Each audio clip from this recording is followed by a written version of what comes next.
안녕하세요. 책 듣는 시간의 오디오 리얼입니다. 여러분 잘 지내셨나요? 어느덧 이 방송 9회차가 되었습니다. 제가 간만에 방송 관리 카테고리로 들어가서 얼마나 많은 분들이 제 방송을 눌러주셨나 한번 봤거든요. 지금까지 8편 올린 것들을 쭉 보니까 한 편당 평균적으로 한 200분 정도가 청취를 해주신 것 같습니다. 생각보다 그래도 꽤 많은 분들이 제 방송에 귀를 기울여 주시는구나 하고 정말 뿌듯했고요. 그리고 한편으로는 이렇게 200분이나 들어주시는데 댓글을 달아주시는 분들이 더 많아졌으면 좋겠다. 그리고 구독자도 좀 늘어났으면 얼마나 좋을까 하는 생각도 들었습니다. 아직 구독을 눌러주시지 않은 분들은 구독 한 번만 눌러주시면 더 편하게 제 방송을 들을 수 있습니다. 오늘 읽을 작품은요, 에드가 앨런 포가 쓴 아몬티아도 술통이라는 작품입니다. 굉장히 유명한 작가죠. 괴기, 공포, 추리 단편 소설을 쓰는데 아주 최고봉에 있었던, 거의 시초라고 해도 무방할 정도로 그의 사후에 수많은 작가들에게 많은 영향을 끼쳤던 작가라고 할 수 있습니다.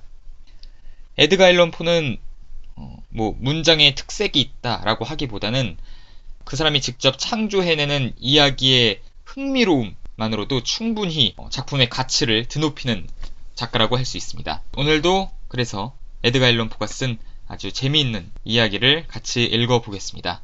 일단 들어보고 나서 관련 이야기를 쭉 나눠보도록 하겠습니다. 그동안 포르투나토가 내게 너무나 많은 상처를 주었지만 난 최선을 다해 참아왔다. 하지만 그가 감히 나에게 모욕까지 주자 더 이상 참을 수 없다고 생각했고 반드시 복수하고야 말겠다고 굳게 다짐했다. 그러나 내 성격을 잘 아는 사람이라면 내가 그에게 그런 협박을 했으리라고는 생각하지 않을 것이다. 나는 궁극적으로 복수하자고 결심한 것이었다. 그 점에는 추호도 의심의 여지가 없었다. 그러나 나는 결심이 확고한 만큼이나 위험도 원치 않았다. 당연히 그를 처벌해야 할 뿐 아니라 그 처벌로 인해 내가 화를 입어서도 안 되는 것이다. 복수가 잘못을 바로잡으려는 사람을 압도해 버린다면 그런 복수는 잘못을 교정한 행위라고 볼 수 없다. 또한 복수자가 잘못을 행한 사람으로 하여금 자신을 복수자로 느끼게 하지 못한다면 그런 경우도 잘못을 교정한 것이라고 할 수 없다. 이 자리에서 말해두지만 나는 말로도 행동으로도 포르투나토가 내 선의를 의심할 만한 원인을 제공한 적이 없다. 평소의 습관대로 그의 앞에서는 계속 그에게 미소를 지어 보였고, 따라서 그는 내가 그 순간 짓고 있던 미소가 그를 희생시키려는 계획에 의한 것이라는 사실을 알아채지 못했다. 이 포르투나토에게는 약점이 하나 있었다.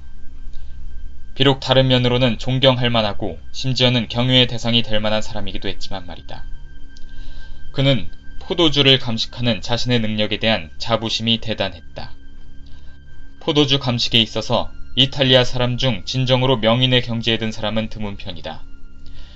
대개의 경우 그들은 때와 기회에 따라 그리고 영국과 오스트리아의 백만장자들에게 사기를 치기 위해서만 열렬함을 가장한다. 그림과 보석에 관한한 포르투나토도 다른 이탈리아 사람들과 마찬가지로 돌팔이였다. 그러나 그는 오래된 포도주에 관한한 자신이 진정한 감시관을 가지고 있다고 자부했다. 그 같은 자부심에 관해서는 나도 그에 못지않았다. 나는 이탈리아산 포도주에 대해 꽤 식견이 있었고 기회가 되는 대로 대량으로 사모으기도 했다.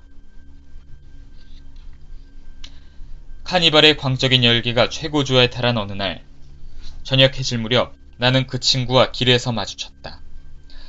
그는 좀 지나치다 할 정도로 다정하게 말을 걸어왔다. 술에 취했기 때문이었다. 그는 광대 복장을 하고 있었다. 꽂기는 가로줄 무늬옷에 종이 매달린 원뿔형 모자를 쓰고 있었다. 난 그를 만나게 된 것이 너무나 기뻐서 그의 손을 꼭 잡고 한없이 흔들고 싶은 기분이었다. 이야, 포르투나토, 이렇게 만나다니 참 운이 좋네. 오늘 자네 모습이 얼마나 멋진지 몰라. 헌데 내가 최근에 아몬티아도라고 하는 포도주를 한 짝이나 구입했거든. 근데 내가 보기엔 내가 속은 것 같기도 하네. 나는 그에게 말했다. 뭐? 아몬티아도라고? 한 짝씩이나? 말도 안 되네. 더욱이 카니발 기간 중에 말이야. 나도 좀 의심스럽다네. 그런데 바보같이 자네에게 물어보지도 않고 진짜 아몬티아도 가격을 다 주고 그걸 샀단 말일세. 자네를 찾을 수가 있어야지. 그리고 혹시라도 그런 좋은 가격을 놓칠까 싶어서 말이야. 아몬티아도라고? 나도 좀 의심스럽다니까.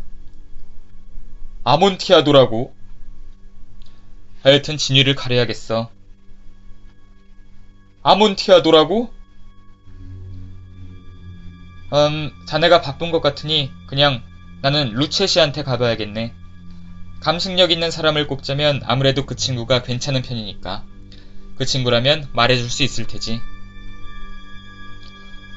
루체 씨는 아몬티아도인지 쉘인지도 구별할 능력이 없어. 아, 그럴지도 모르지. 근데 어떤 멍청한 놈들이 그 친구의 감식력이 자네 수준과 같다고 장담하던데 말이야. 잔말 말고 어서 가세. 어디로 말인가? 자네 집 지하실이지 어디긴 어딘가. 아이, 괜찮네. 자네가 사람이 좋다고 내가 그러면 되겠나. 자네 볼 일이 있었던 것 같은데 나는 루체 씨에게 나 볼 일 없네. 어서 가세. 아니, 그게 아니라 실은 자네 볼 일 때문이 아니고 자네가 감기에 심하게 걸린 것 같아서 말이네. 우리 집 지하실은 너무 습해서 견디기 힘들 정도거든. 게다가 질산칼륨으로 가득 차 있다네. 어쨌든 잔말 말고 가보세. 이까지 감기 따위 정말 아무것도 아니라고. 아몬티아도라니. 자네가 속은 게 틀림없어. 그리고 루체 씨는 그 친구는 아몬티아도랑 쉐리도 구별 못한다고. 포르투나토는 그렇게 말하면서 내 팔을 잡아 끌었다. 그리하여 나는 검은 비단 가면을 쓰고 망토를 단단히 여민 뒤 나를 서둘러 잡아 끄는 그를 따라 못 이기는 척 집으로 향했다. 집에는 하인이 한 명도 남아있지 않았다. 때가 때이니만큼 모두 카니발을 즐기러 나가서 없었다. 나는 집에서 나오기 전 그들에게 내가 아침이나 되어야 돌아올 예정이라고 하면서 그동안 집에서 한 발짝도 나가지 말라고 분명히 명령해 두었다. 그렇게 명령하는 것이야말로 내가 등을 돌리자마자 그들이 일제히 사라지게 하는 확실한 지름길임을 잘 알았기 때문이다. 횃대에서 횃불을 2개 꺼내 그중 하나를 포르투나토에게 건넨 다음 고개를 숙이고 몇몇 방을 지나 지하실에 이르는 아치길로 그를 인도했다. 나는 그에게 조심히 따라오라고 하면서 길고 구불구불한 계단을 앞장서서 내려갔다.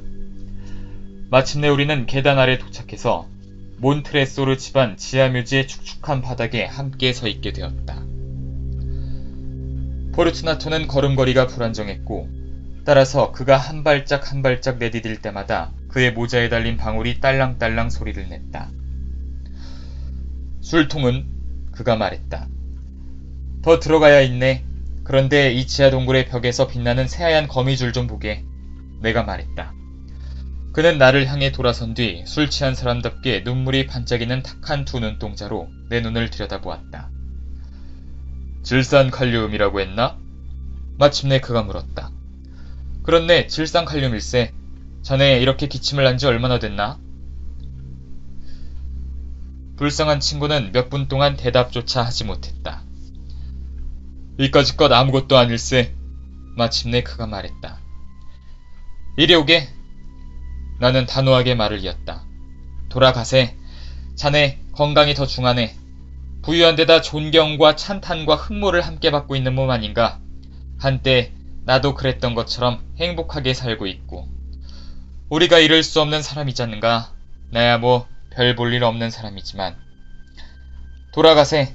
자네가 병에 걸리면 내가 책임질 수도 없는 일 아닌가. 게다가 나는 루체 씨한테 물어보면 되고. 그만하게. 이까지 기침 아무것도 아니라니까. 기침이 죽을 병은 아니지 않은가. 난 기침 때문에 죽지 않네. 맞는 말일세. 그리고 뭐 사실 자네한테 쓸데없이 겁을 주려는 건 아니었네. 그렇지만 최대한 조심하는 게 좋을 것이네.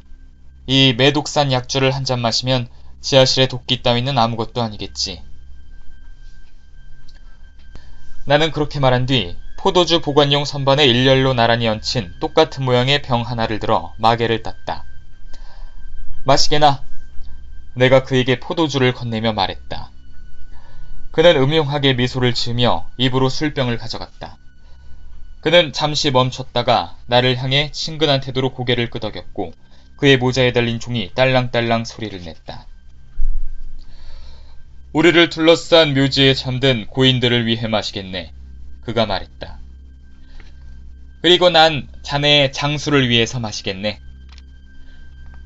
그가 다시 내 팔을 잡았고 우리는 계속해서 걸어나갔다. 지하 동굴이 무척 크구먼. 그가 말했다. 몬트레소르 집안은 한때 식구가 많고 번창한 집안이었지.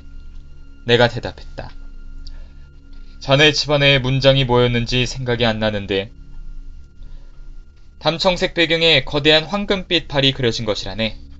꼿꼿이 서 있는 뱀을 그 발로 짓밟고 있는데 그 뱀의 동리가 발 뒤꿈치를 꽉 깨물고 있지. 제명은 뭐지? 나를 범한 자는 누구든 처벌을 면치 못하리라. 멋지군. 그가 말했다. 포도주가 그의 눈 속에서 반짝반짝 빛났고 모자의 방울이 계속 달랑댔다. 내 상상력 또한 약주와 더불어 점점 피어올랐다. 우리는 크고 작은 통과 뼈다귀가 군데군데 쌓인 긴 통로를 열어 지나 지하묘지의 가장 깊숙한 지점에 도달했다. 나는 다시 발길을 멈추고 이번에는 단호한 손길로 포르투나토의 팔꿈치 위를 꽉 잡고 말했다. 질상칼륨이네. 질상칼륨이네. 보게. 질상칼륨이 더 늘어났네. 선장에 이끼처럼 매달려 있군. 우리가 지하 수면 아래로 내려온 거야. 물방울이 뼈다귀들 사이에 뚝뚝 떨어지고 있어. 이리 오게. 더 늦기 전에 돌아가세. 자네 기침이 아무것도 아니라니까. 계속 가세. 그렇지만 우선 약주를 좀 더 마셔야지. 나는 드그라브 와인병을 따서 그에게 건넸다. 그는 그 병을 단숨에 비웠다. 그의 눈은 격렬한 빛으로 번뜩였다. 그는 웃음을 터뜨리면서 내가 이해할 수 없는 요란스러운 몸짓으로 병을 공중으로 던져 올렸다. 나는 놀라서 그를 바라보았다. 그는 같은 동작을 반복했다. 자네, 이게 무슨 동작인지 모르나? 그가 물었다. 모르겠는걸? 내가 대답했다.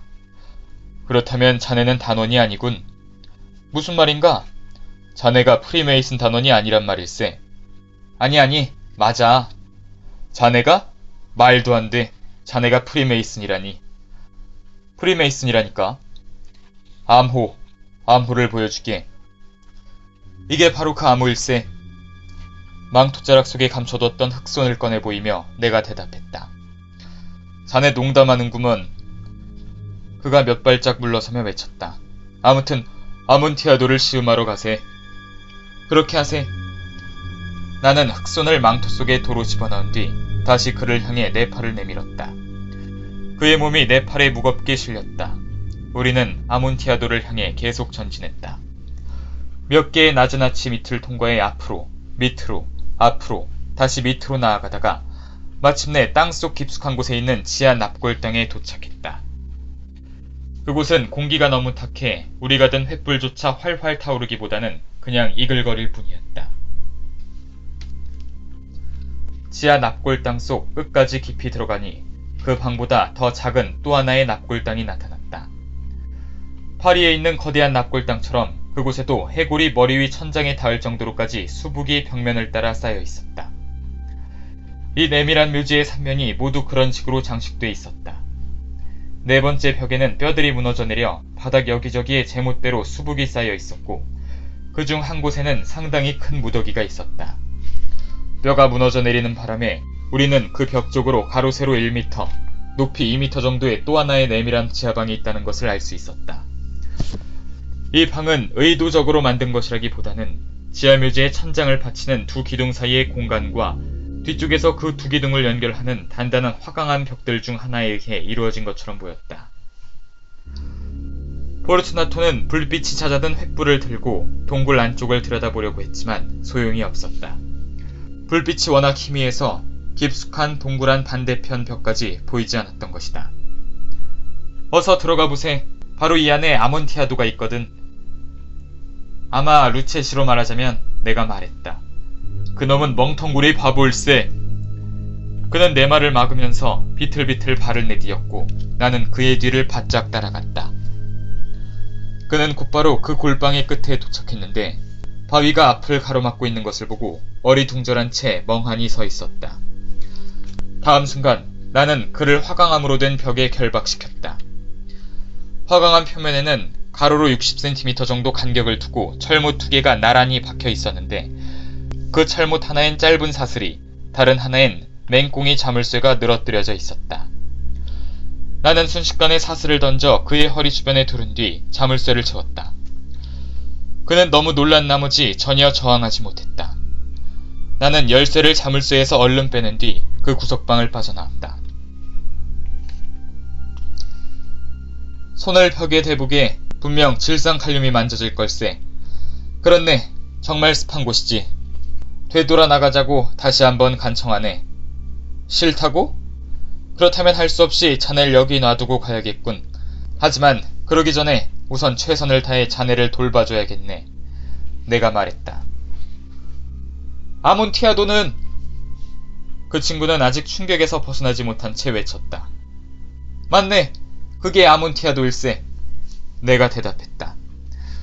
그렇게 말하면서 나는 앞서 언급했던 뼈 무더기 속을 손으로 급하게 헤쳤다. 곧 거기서 상당량의 건축용 돌과 회반죽을 끄집어냈다. 그리고 그 돌들과 반죽, 내가 들고 간 흑손을 이용해서 부지런히 벽을 쌓아 그 구석방의 입구를 막아 나갔다. 내가 벽의 첫 번째 단을 완성하자마자 곧 포르투나토가 술에서 거의 깨어났다는 사실을 알 수 있었다. 그 첫 신호는 구석방 깊은 곳에서 들려오는 낮은 신음소리였다. 분명 술 취한 사람의 소리는 아니었다. 이어서 길고 고집스러운 정적이 흘렀다. 나는 두 번째 단, 세 번째 단, 그리고 네 번째 단을 쌓아 올라갔다.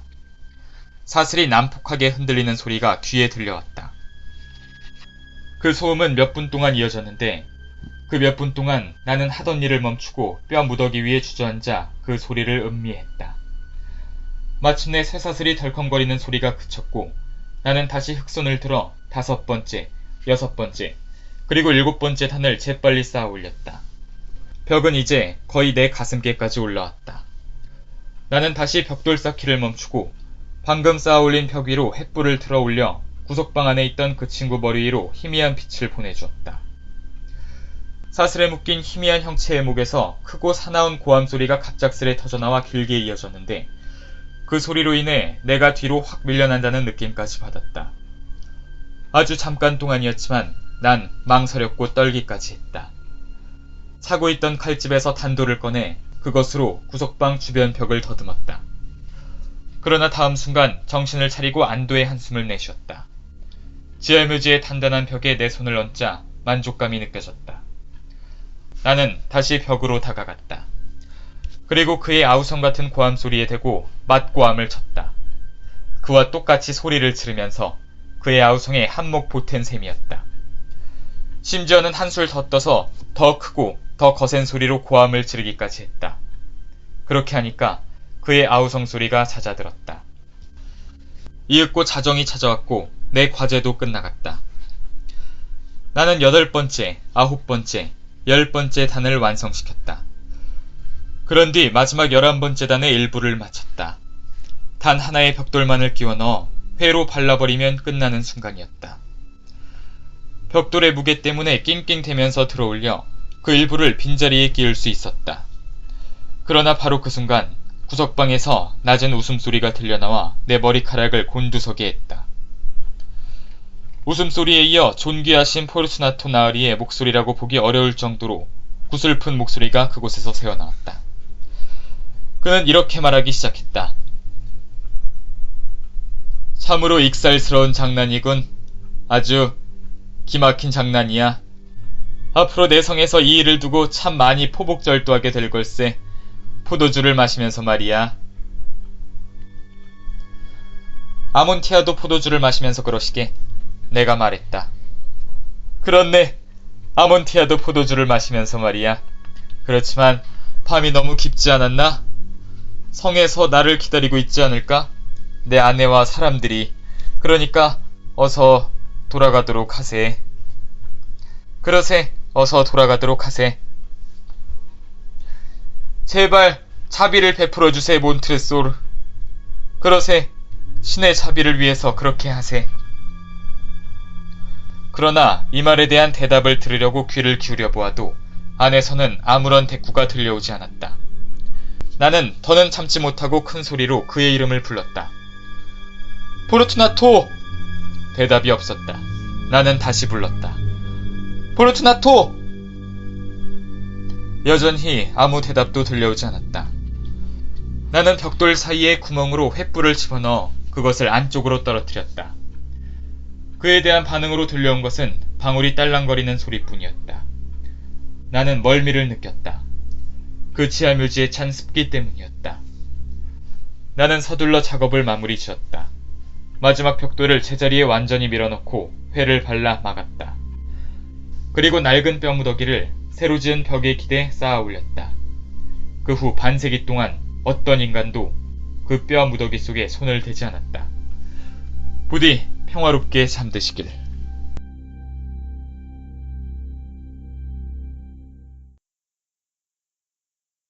네, 잘 들어보셨나요? 에드가 앨런 포의 아몬티아도 술통을 다 읽어봤습니다. 아주 짧지만 강렬한 작품이죠. 저는 처음 이 작품을 읽었을 때 굉장히 집중해서 읽었던 기억이 납니다. 주인공이 굉장히 수상한 악당이죠. 과연 이 사람이 어떤 일을 저지르려고 하길래 복수를 꿈꾼다는 말을 쓸까 하고 궁금해서 아주 몰두하면서 책장을 넘겼던 것 같습니다. 주인공이 왜 상대인 포르투나토에게 복수를 꿈꿨을까 라고 생각을 해보면 그들의 대화를 살펴볼 때 충분히 짐작을 할 수 있을 것 같습니다. 지하실에 들어가서 주인공이 포르투나토에게 말하는 장면 중에 이런 장면이 있죠.